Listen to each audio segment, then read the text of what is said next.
கேட்டுக்கோ.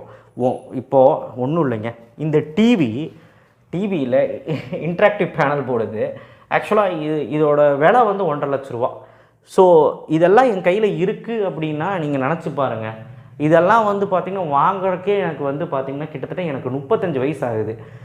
இந்த வயசில் நான் வந்து உங்கள் வயசுலேயே நான் நல்லா படித்து நல்லா ஒரு வேலையில் அன்றைக்கே நான் சேர்ந்துருந்தேன்னா, நான் வந்து என்னோடய ஹிஸ்ட்ரியில் சொல்லியிருந்தேன், சேர்ந்துருந்தேன்னா இன்றைக்கி என்னோட ரேஞ்சே வேறு. இந்த மாதிரி ஆகணுமா? என்னையே ஒரு எடுத்துக்காட்டாக எடுத்துக்கோங்களேன் சார். உங்களுக்கு என்ன யூடியூப்பில் வருமானம் வருது? என்ன வருமானம் வருது? 20,000 ரூபா மேக்ஸிமம், 10,000 மினிமம். இதை வச்சு உன்னால் சர்வே பண்ண முடியாது தம்பி. ஸோ அதனால் கட்டாயமாக நமக்கு பிற்காலத்தில் நம்ம வளர்ந்து வரப்போ எல்லாமே ரேட்டு கூடிரும். இப்போ இருக்கிற மாதிரியா இருக்கும் எல்லாமே. ஸோ நாட்டு நடப்பெல்லாம் உனக்கு தெரியும். யூடியூப்பில் எல்லாமே பார்க்குற, ரீல்ஸ் பார்க்குற, இன்ஸ்டாகிராமில் கண்டிப்பாக சோஷியல் மீடியாவில் ஆக்டிவாக இருக்கனால உங்களுக்கு எல்லாமே தெரியும்.